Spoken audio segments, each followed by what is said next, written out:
In a world of glass skyscrapers and modernist cubes, one small American college is resisting the tide of modernity to fight for a more beautiful and humane future.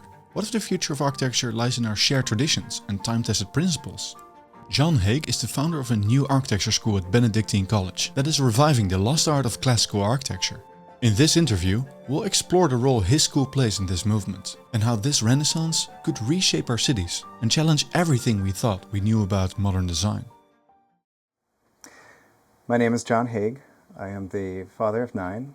I am a licensed professional architect in 5 states, a member of the American Institute of Architects, the chair of the Department of Architecture at Benedictine College, which is where we are now, and I've been here for 8 years. Wonderful. So could you tell the story of the architecture program at Benedictine College? When did it begin and how did it... It began in 2016, and it began as an idea to actually from an old friend and professor from the University of Notre Dame contacting the president of Benedictine College, Steve Minnis, and mentioning to him how few small colleges, Catholic colleges, have an architecture program, and if he already has engineering and an art department, that would be kind of a perfect combination for sandwiching the start of an architecture program in between it. And so that's how it began. And from there, there were plenty of blanks to fill in, and that's what's been happening over all these years. Wonderful. So what sets the program at Benedictine apart, and also what, like the philosophical underpinning and the methods at the school? Yeah. Early on, we had a debate about what this program would become known for, or what we would call it. First of all, it was a survival program, something that would be able to sustain itself within the art department. The president of the college was quite keen on something that would relate to the decades of success the University of Notre Dame School of Architecture has experienced.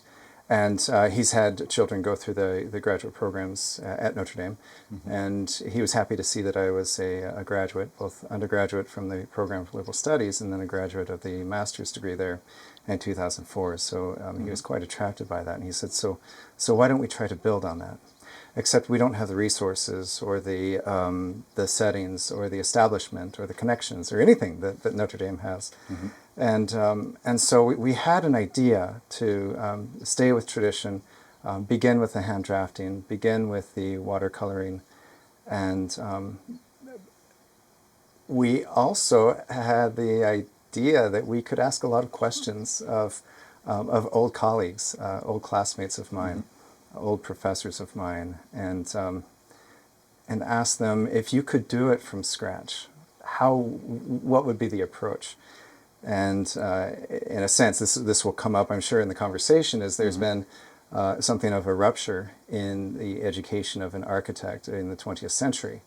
And so not only the idea of what you would do, but what might represent a recovery or a way back to, I think, the essential questions of first of all, we can't get very far without asking, what is a human being? What does a human being desire? What is good for a human being? How do truth, beauty, and goodness fit into these questions?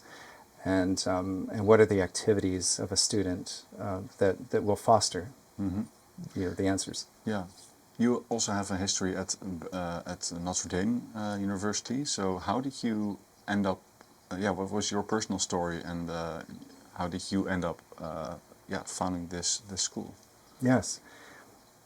Personal story begins with graduating with the undergraduate degree and traveling a bit and working and studying abroad, and then really always having a sense I've got to learn how to work with my hands after spending years in the books. And so I ended up taking a job with a carpenter out in Washington, D.C.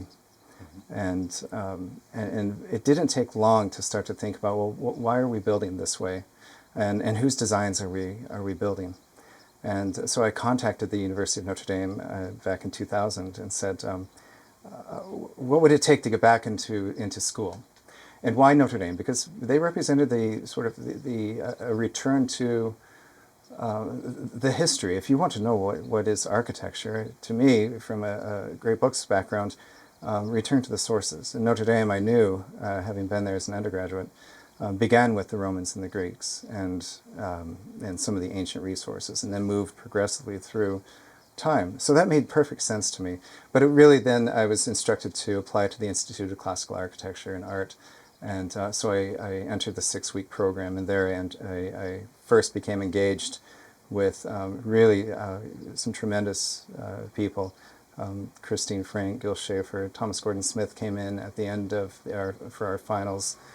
Richard Cameron was there as well, and I told, this was my first meeting ever with Thomas, and I said I was thinking about applying to Notre Dame, and he said, well, absolutely, you have to. You need Notre Dame, and maybe Notre Dame needs you. So, well, I mean, I was naive, so I said, okay, well, I'm going. Well, yeah. From there, that was a bit of a one-year hiatus. I worked with an architect in Cleveland in the meantime, and then entered 2002 to 4. And after that, remained with Thomas Gordon Smith as an employee until 2012. Yeah, wonderful. Yeah, with this program, you use precedent, and you, the students learn about, let's say, classical architecture, traditional architecture, and use knowledge of before to, shape, let's say, new architecture. So, is there a place, and what place is there for these traditional techniques and principles and classical ideals and ideas in our current day world? Depends who you ask. So imagine this, so being born in the 1970s,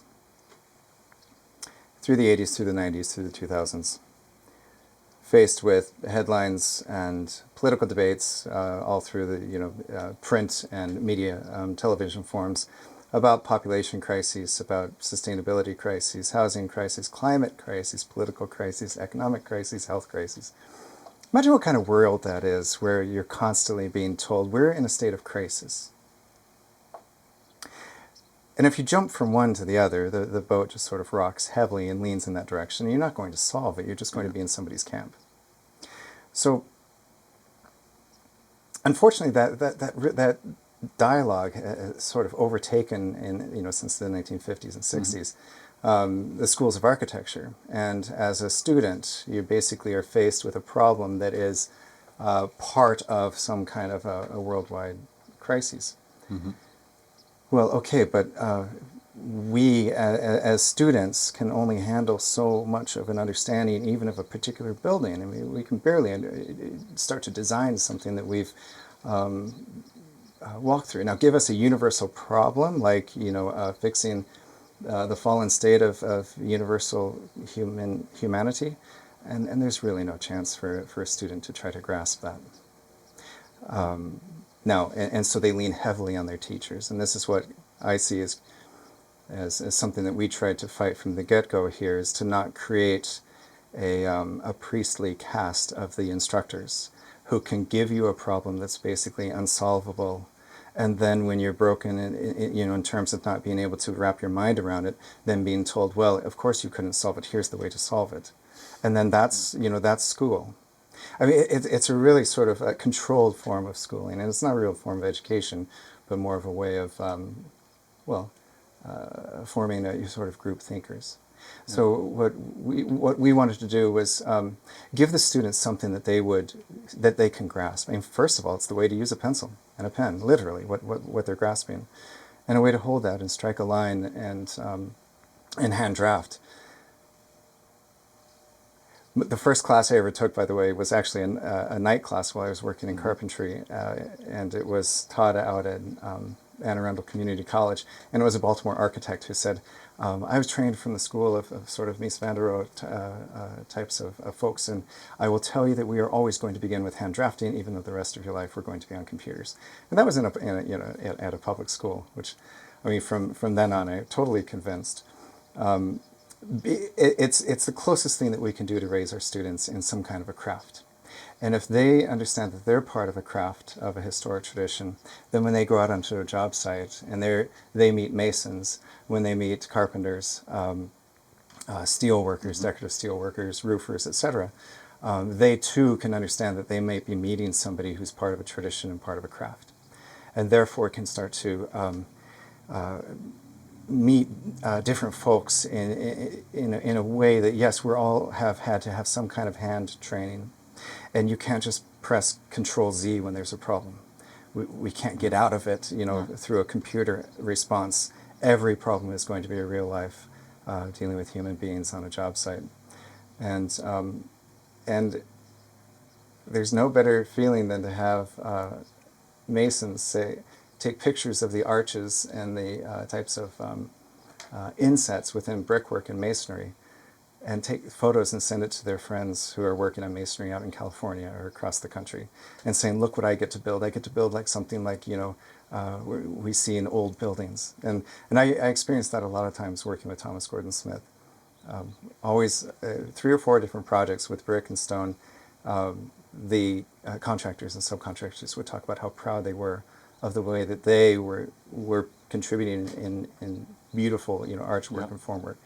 Our students are also learning a craft, and we're giving them some of that same satisfaction, which I always like to joke with the new students and parents who might be worried about a job in the future with computers. I said, well, if the power goes out, which did happen to us a few times at firms, are you still an architect when the computer's off? Yeah. And those who have learned the hand-eye training and have learned that there are real materials and real people beyond the computer screen, they're just so much more alive to what's going on and engaged and really full of life. Yeah. So you already touched on on hand drawing and why it's so important. So how do you teach hand drawing, and what skills do you exactly teach your students here in terms of drawing, drafting, and watercolors and Yeah, to begin with the hand drawing, it's just these are your tools. This is the lead holder or the graphite holder. This is your pointer. This is your eraser, eraser shield. Here's a compass, and that takes a few weeks. We give them simple geometry problems. It might be something that they had, in middle school, but constructing shapes from simple circles and lines and squares, and circular forms, grid, division forms, and we critique the accuracy of the line work, how they're coming together at corners, how they're keeping consistency in line weight. And from there we move into lettering, and we say, okay, now let's apply these basic forms to the Trajan alphabet. And once they get a fairly good, at least a start with that, we'll start moving into some of the more organic shapes, more complex shapes.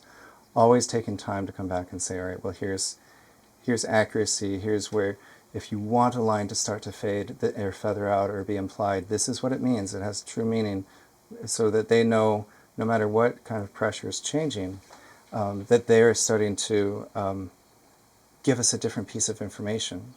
And that's something, again, the computer can't print that way. You can't teach a plotting machine to sort of ease off on a line and then come back in order to start to create a sense of depth on the page. Something might be a little bit farther back or a little bit closer. And the students start to see that. It takes a little bit of imagination at first.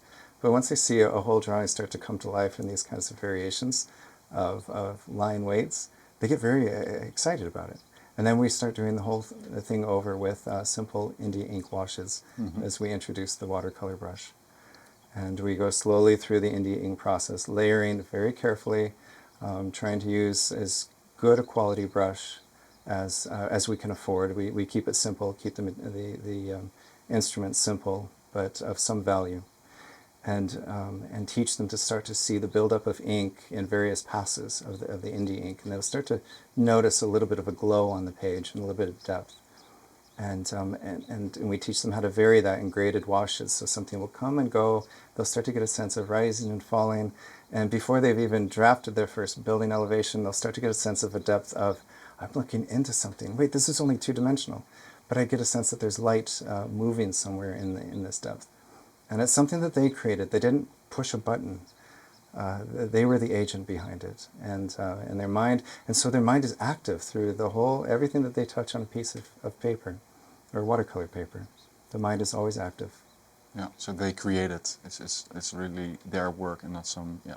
Mm-hmm. Yeah. Which is a bit devastating when there's a bit of an oops or something out of the lines, and that happens, and they're like, oh, I was working on this for 8 hours, 10 hours, and we say, don't worry, it's still far cheaper than something happening with formwork and concrete on a building, so or brickwork or an arch. Yeah. So, what's the value in kind of this day and age of these hand drawings? In a marketplace where everybody uses computers and where kind of it seems the world seems to have moved on to a more digital form of working. What is the value of these techniques? I think it's more, if we could use one of these buzzwords, I would say it's more sustainable. First of all, they have an image that they would like to keep while they're in school, or the parents would like to keep. We have parents that will frame students' artwork. They get a sense that by the quality of the image that they create, that quality is the beginning of the quality that will lead itself step by step through other offices and all the way out into the shop or onto the job site. And everybody, I think everybody understands the quality of a good drawing and what kind of composition work goes into it. Every type of contractor we've ever met, at a certain level of building, who's proud of his or her own craft, is proud of the craft that they see on the drawing of a page. And so it really conveys, again, a sense of life and care. And in May, we hope, there are some stories of this, engage someone to ask a little bit more of a question about what they're seeing in the drawings when they see so much other detail and arrangement has been looked after. Mm-hmm. Rather than say, oh, well, this was just sort of one drawing, grid out the door, and it seems to be sort of perfunctory. And I mean, why would I call the office if the drawing set seems like it is kind of so bleak? So I think, yes, they will be going into the digital world. But the digital world, with the classical training of hand drawing, first of all, we use fewer sheets to usually some measure of fewer drawing sheets in a set of drawings. They're a little bit more compact, better composed, and we can create quicker axonometrics or perspective studies, sometimes by hand, but a quick translation back into the computer. There's still plenty of architects that are much faster drafting by hand, and they may ask somebody else to enter that into the computer. Mm-hmm. But the computer can be, for all of its power of transmitting information from office to office, from person to person, it can also be an endless sort of black distance, if I'm talking about AutoCAD or something, mm-hmm. In which students can get lost. And it's very different from sitting down and looking at a sheet size, 2 feet by 3 feet, 24 or 36, saying, well, these are the parameters. I can only get so much legible information right here at this time. Blank sheets are always daunting to every artist and to every architect, but it's a vastly better place to start than blank square mileage, which is where you are inside of a computer program. Yeah, absolutely. So, how do the students do when they graduate? Are they do they have ease finding work? Yeah. It's always a good question. I recall that my mentor Thomas Gordon Smith, he was asked by the University of Notre Dame provost at the time, will the students get jobs because he was the one that transformed that program in the late 80s, early 90s into a classical program. And he said yes, maybe a little bit on faith, but knew that the education was going to be solid. And he had studied out at Berkeley and studied the drawings of Arthur Brown and the great there's still a tradition, and he knew that firms were still out there practicing, even though there weren't any academic programs educating students in this tradition. And so he kind of relied on that. And gosh, I mean, so now we're on the shoulders of giants. That work was done The firms are all over the country and in Great Britain and Australia, and the demand for this type of student is very high. A student who can draw. I mean, this was put to me a little bit blithely by an architect in San Antonio. Just why don't you teach your students how to draw? We'll take care of the rest. That's how rare it is these days. So where are our students now? We have 4 students in the graduate program at the University of Notre Dame, 2 students in the graduate program getting their Masters of Architecture at Catholic University, 1 student at Kansas State, and the rest are all employed from the last 4 years in architecture firms or related firms in the industry. Yeah, yeah. Do you think there's even a supply problem of enough architects who have these skills? So after the last Great Recession in 2012, it was time to leave Thomas Gordon Smith's firm, and so I went to work for a firm in Chicago. And within a year or two, the mantra was, how can we encourage Notre Dame students or alumni to apply to our firm? And then following that, I moved up to Milwaukee and worked with Wade Weissman. And again, the question is, how do we get this kind of trained student up here? The demand was just so high. So we would sometimes interview, 3rd years, let alone 4th and 5th year, just trying to encourage someone to. Those problems, are increasing, I think, all around the country. People who are working on refurbishing or preservation or renovation, they want somebody who knows how to read the older building. It doesn't even have to be a firm that specializes in classicism or traditional planning. In fact, I made an acquaintance years ago with a fellow at the time who was the head of the New York Landmarks Commission. And he said, gosh, we're trying to hire students from NYU or Columbia or the schools in the Northeast, but we need to find somebody who knows how to read an old building, knows how to read the moldings in the cornice. What are they quoting? What does that architrave around a window mean? What do these carvings mean? These schools, the modern schools, get so conceptual that they forget about the particulars of what is all around us and what we need to be able to read and touch. No, the demand is not going down. It's ever increasing. Yeah. Are enough students graduating to fulfill the demand? I'd say not. We get contacted. No, and keep in mind, we are a 4-year program, not a 5-year Bachelor of Architecture. We're a Bachelor of Arts in Architecture, which means we're not, an accredited professional program. However, our students, we now have more firms interested than we have graduates in our students every spring and early summer. Wow. So, I mean, we're already at that point. Now, granted, we're still a small program. It's a great problem to have, and I'm actually surprised at how quickly it's come here. Yeah. And as you said, the program isn't accredited, but is that a disadvantage, or does it really care? Well, we're trying to give our students the best education possible.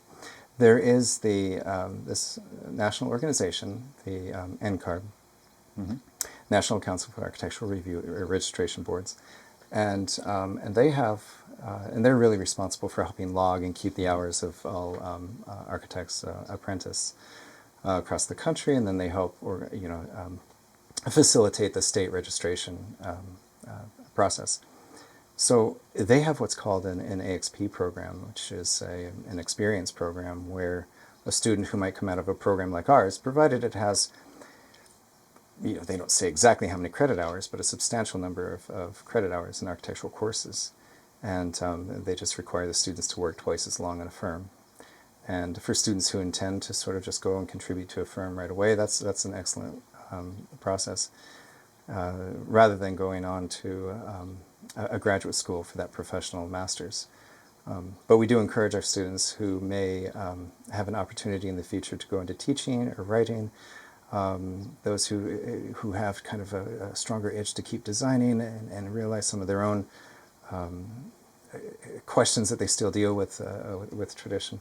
We hope they will continue to go on to a master's program, and then their process is quicker.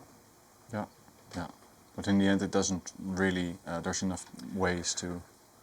Yeah. There are, yeah. No, thank goodness. In the last 10 years or so, it's sort of, there's been this little bit of a change where we're back to kind of what it was like about 100 years ago in terms of if you apprentice under a practicing and licensed architect, and those hours can be signed off and sent in and recorded, your varied experiences, then yes, we can say as a profession or as a professional, this is a person who's ready to assume the state licensure.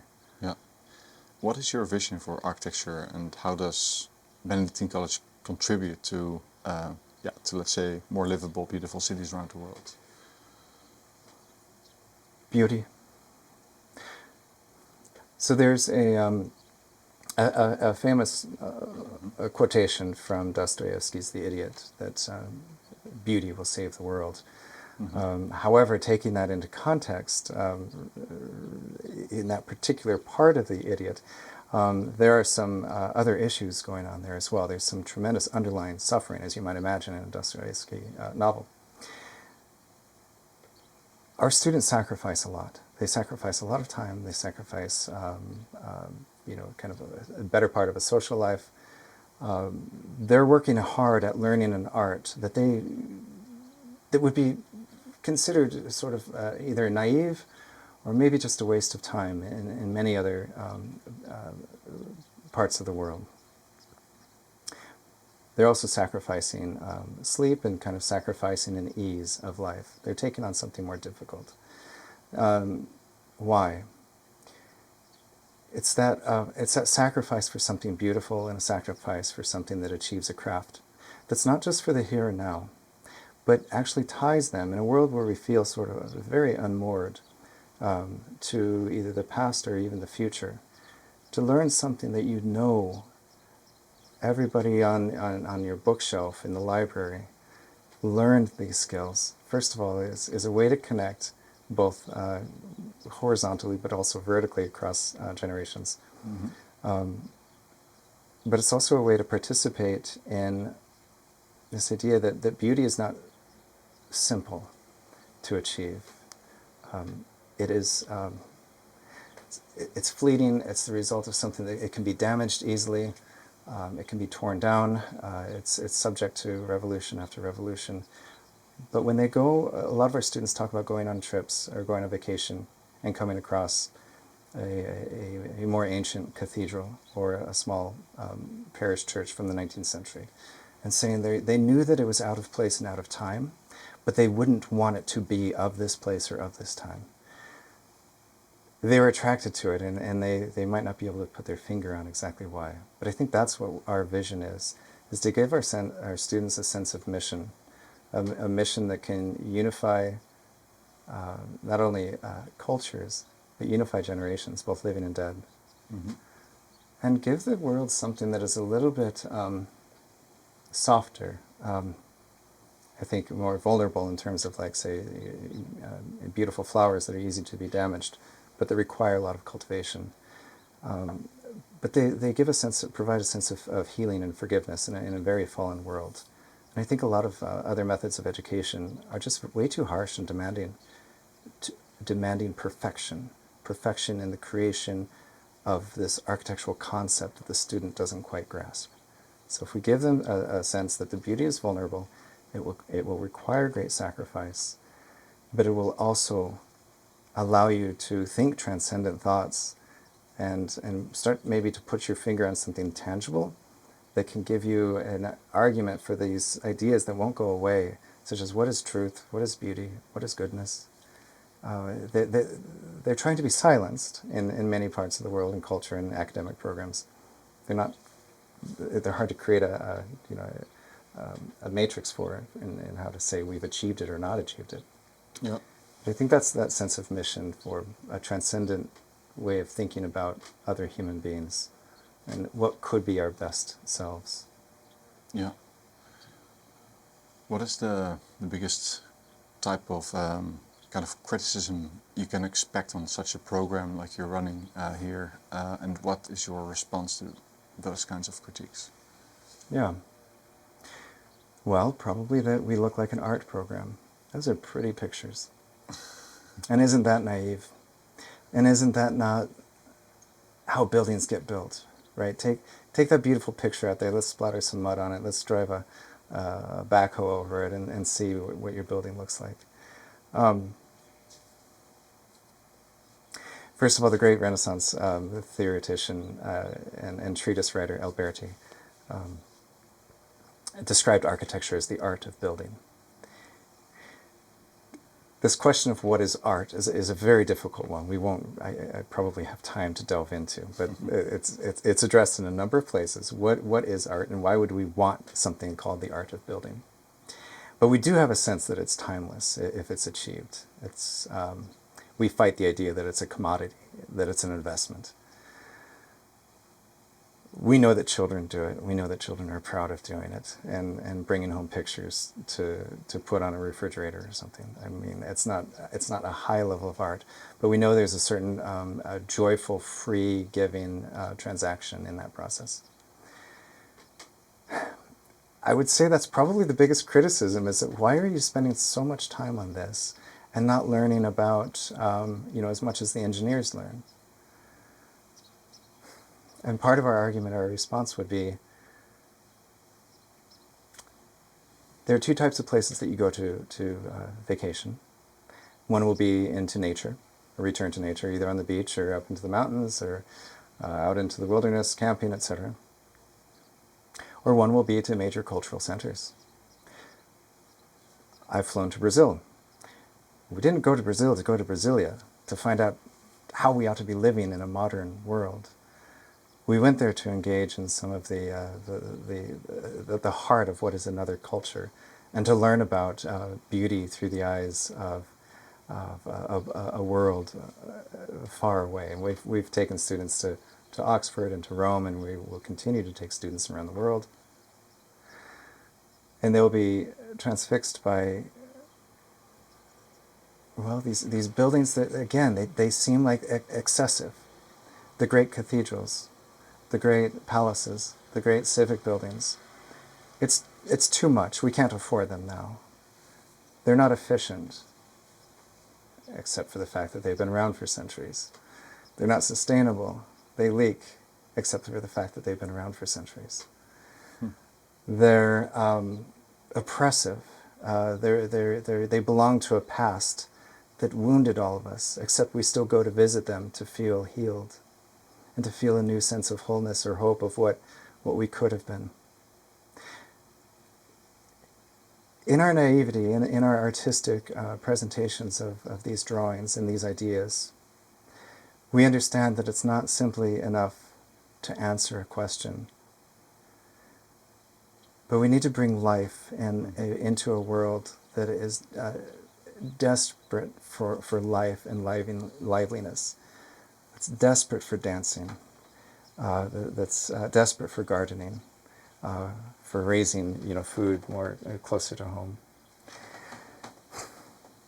And all of that's quite vulnerable and, in a sense, naive, and doesn't require vast amounts of machinery to achieve, and or vast NGO programs or political votes. We're offering a way to feel more whole and complete and united. So, classical architecture, what does it mean to you, classical? This is a tough perennial question, and even at the outset, should we call this program classical? Gosh, do we even know? Can I personally claim to know what that is? I would say it's going to take a lifetime. It's going to take a lifetime of study, and just like learning the great books and great poetry, great literature, great scripture, it's going to continue to open up across a lifetime. But if we look at some of the schools that we've studied, going all the way back to the early Renaissance Academy of Florence, or the Academy in Rome at San Martino Lucca, And then, of course, into the French Academy and the École des Beaux-Arts. We've been trying to take some of the best that we can understand. And here's the thing, we're not going to perfectly understand it, which I think would be great for other programs to try this and try to glean another sort of understanding of what this all means and what it could look like, because I know that we don't have the monopoly on it. But it is rules-based. Well, so is learning how to waltz. It's rules-based. Box step, 1, 2, 3, 1, 2, 3. And gosh, I mean, in a certain sense, isn't that oppressive? Except nobody's ever really said that about people trying to dance the waltz. They're not like, look how they oppress each other. However, when you get into a bronze level, silver level, gold level, or just sort of a beautiful level of other forms of dancing waltz, it seems like it's floating. It seems like it's rule-free in a sense, even though it started heavily in a structure. And some of these rules coming out of like the École des Beaux-Arts are strong sense, small booklets on composition, how to compose. Musicians will understand that, of course. Geometric rules about hierarchies such as why your house shouldn't look more like a palace, why houses shouldn't look like train stations, and churches ought not look like libraries. Hierarchies within a civic unity. The École, surprisingly, was interested in achieving or creating mood or character in a building. Why would we think about that when we've got all these, glass facades these days, these flat ones? Well, I mean, or would say it's a very flat mood, and why we're so bored by it. And when you don't really have a sense of a mood, you feel like things are boring. So I don't think it's too far off to hold on to something like the mood or the character of a building. And then, of course, symbolism. Classical architecture is heavy in symbolism and iconography and ornament, and not so much for its own sake. I ask our students, or challenge them, if I could take your building and dress it in glass, how does that markedly change it? If I could take the name of your building, so you say you're designing a library, but I look at it and I call it grocery store. Where's your argument? Does the building hold the argument such that I won't walk up to it and say grocery store? Well, the symbolism, the iconography that they start to paint into the texture, into the material of the building. And I know that the materials speak for themselves, and it's quite a modern word of praise to complement the materiality of a building. Look at the grain of that wood. Well, yes, that's the beginning. Look at the color, the texture of that brick. Yes, it's the starting point. Now let's put the brick into some molds, into some profiles. And now what kind of forms, what kind of figural forms are we starting to achieve? Is the symbolism going to go as far as the figure of ornamentation of the local flora and fauna, of somebody who helped start the town or took a great risk to donate the land for a university campus, and they become, their image or some part of them becomes embedded in that building such that the two will become, act as one in terms of a celebration that this building was better than anybody's individual idea of the material or just the form or just the massing. Or, as soon as we put all of these things together and then operate in our design between a strong geometric range and a strong, or move to the other end of the pendulum, a strong figural range, that's the scope and the expanse of classical design that makes it so universal. And when I first got here, it was a little bit of an instructional conversation to have with a few folks that the classical isn't, a couple centuries BC out of Athens, nor is it a time frame in Europe that followed the Baroque, or we so call, something that sort of happened all at once, a neoclassical era. That's not what we're talking about. We're talking about something that human beings are using every facet of their minds to create a story about a building, about themselves, about who they could be, in whose image they are created, in whose image they want this building to be created, in a way that the building then seems to be looking back at us, if it has a facade, a real facade, which is a struggle these days, and a building that's accepting us. So we're looking at it, and it's looking at us, and it's looking at the city and its context. That's classical design, and it's very much alive. And it lives throughout the day as the sun passes over it, as the rain washes over it, as the snow settles on it, or as the ice collects around it. It becomes part of the character of a place. And again, now we would get back to that question of why do you visit certain cities and feel more at home there, even if it's your first time visiting them. Mm-hmm. Wonderful.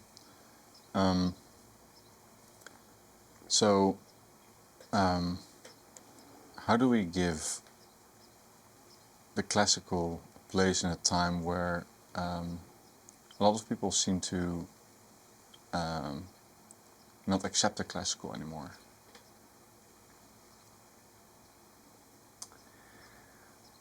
Well, in one sense, I suppose we could drop the name and just call it architecture. Because for thousands of years, that's what architecture was. There maybe is a bit of a danger in adding a qualifier or a descriptor to something that, there's no era that would say, okay, folks, let's sit down and start doing some classical architecture. Anytime there's sort of a ground change or a groundswell in a new,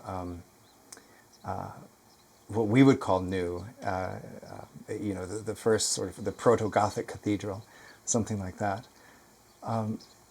It almost always arose out of a little bit of necessity, a little bit of, well, we're trying to recover this aspect, or a little bit of,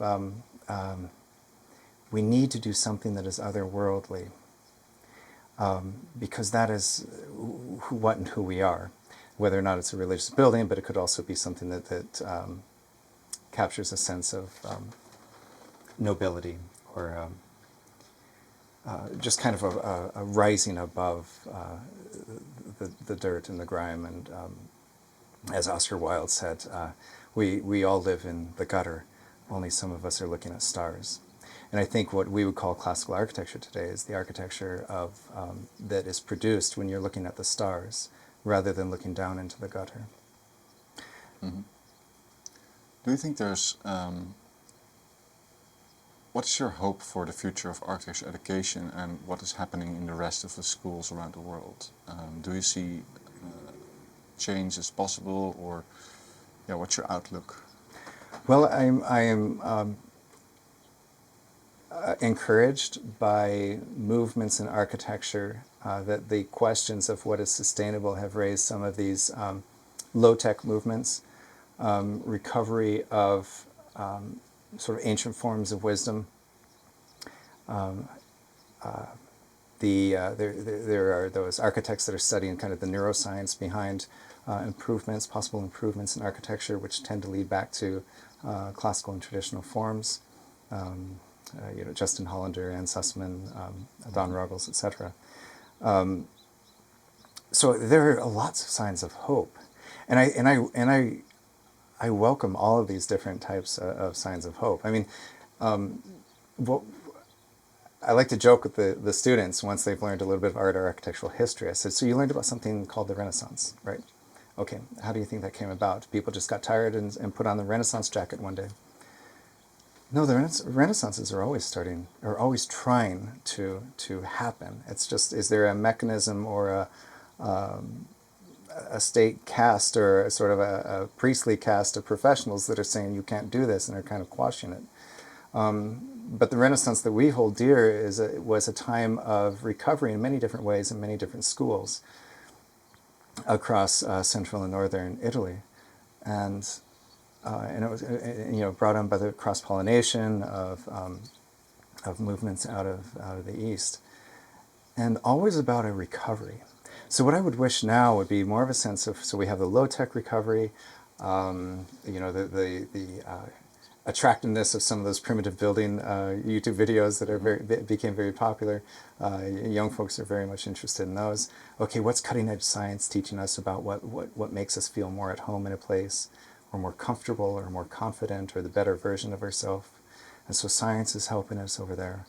What do the people who are working in a craft, what do they prefer? They want to build arches. Let's give them more arches, perhaps. And many more schools of architecture need to pick up a lot of the books and tell us what they see and what they read. And if they want to tell us we're doing something wrong, I'm perfectly capable of accepting that. But a cross-pollination of ideas would be fantastic. I mean, the thing about the classical is that it doesn't produce a monoculture. Like I said, pre-modernism, pre-international style, every place that you would travel, you would get a sense of where you are, and a great sense of where you are, whether it was going to Beirut or Baghdad, etc. So I think it's going to be ripe for something probably more beautiful than we've ever seen, more original than we have ever seen, because some of the old academies are dead, and we all have to kind of start over. The École des Beaux-Arts doesn't have a lock on what is good design anymore. And so in one sense, we're all liberated. If I may continue, I think that was one of the great things working for almost 10 years with Thomas Gordon Smith, because I knew that he was such a kind of a counter-revolutionary figure. But he would never say, we must do it this way. Now, students might remember that he was a great scholar of Vitruvius, and Vitruvius seems very orders-based. But Smith himself was a great artist, and it was almost aggravating that he wouldn't give the answers. He would say, you're going to find a way, just stay with the questions.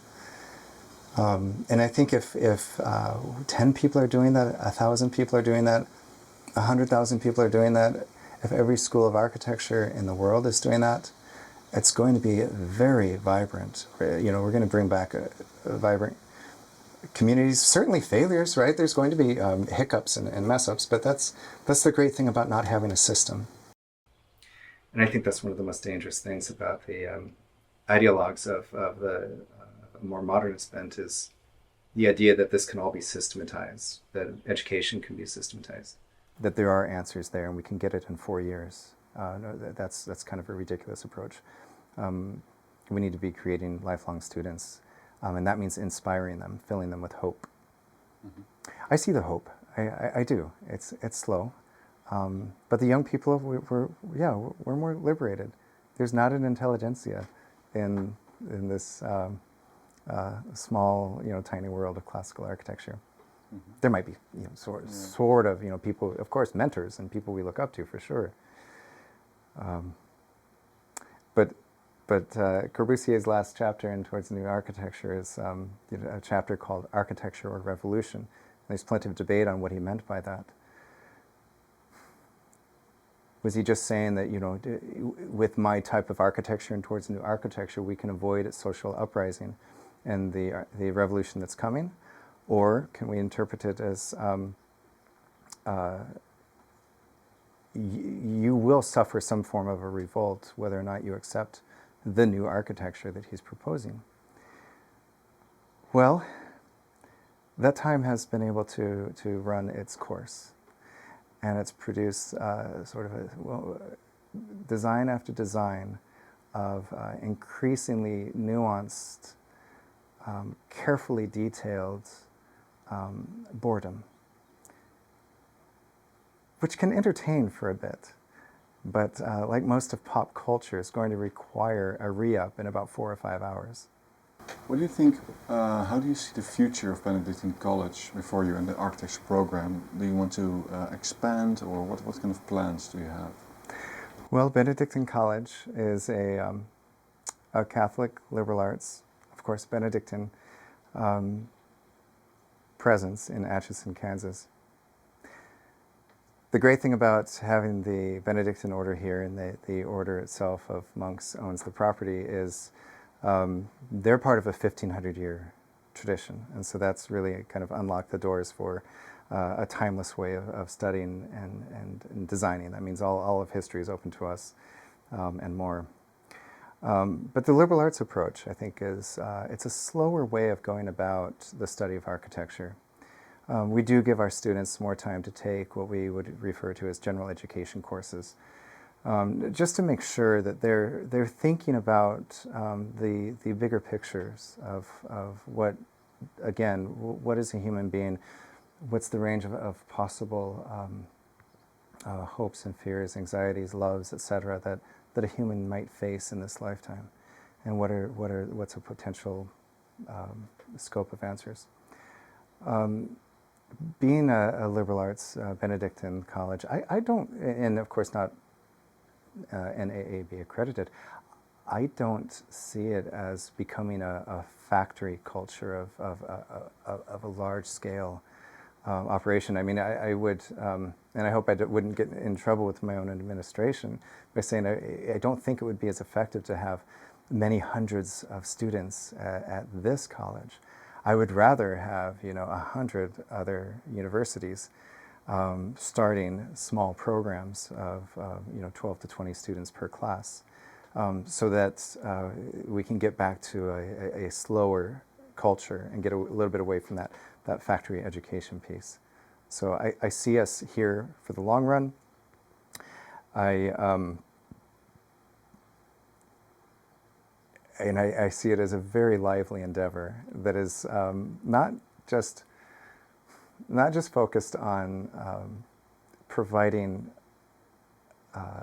energetic students or graduates with lively mental energy to cities and towns and villages across the country, but truly as a place of helping cultivate for this community a return to art and craft, and hopefully from the drawing boards, from our watercolors, that will move into something of maybe a little bit of a return to building arts, which the Benedictines were always known for.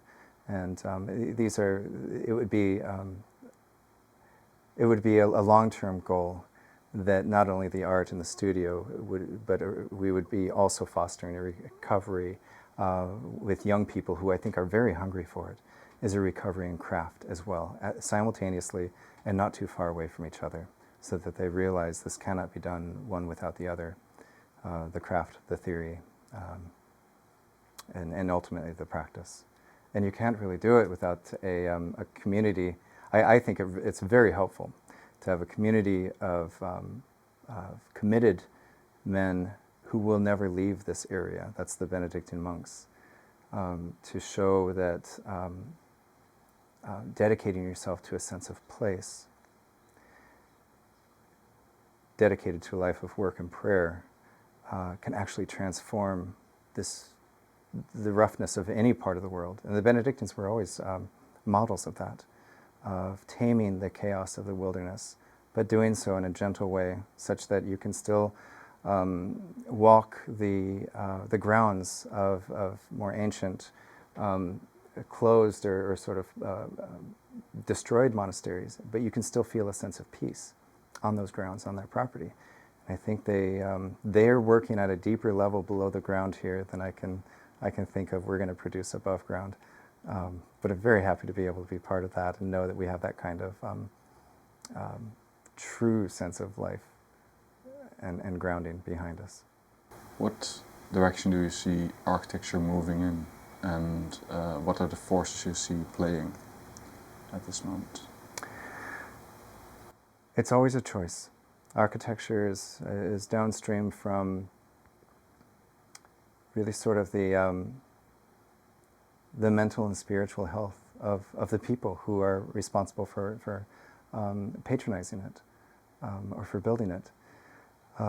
If a culture collectively begins to lose hope in the reproduction of life, hope in cultivating the soil, I think architecture suffers along with that. Architecture, in spite of all the ideologies of the last 100 years, architecture is not going to change human nature.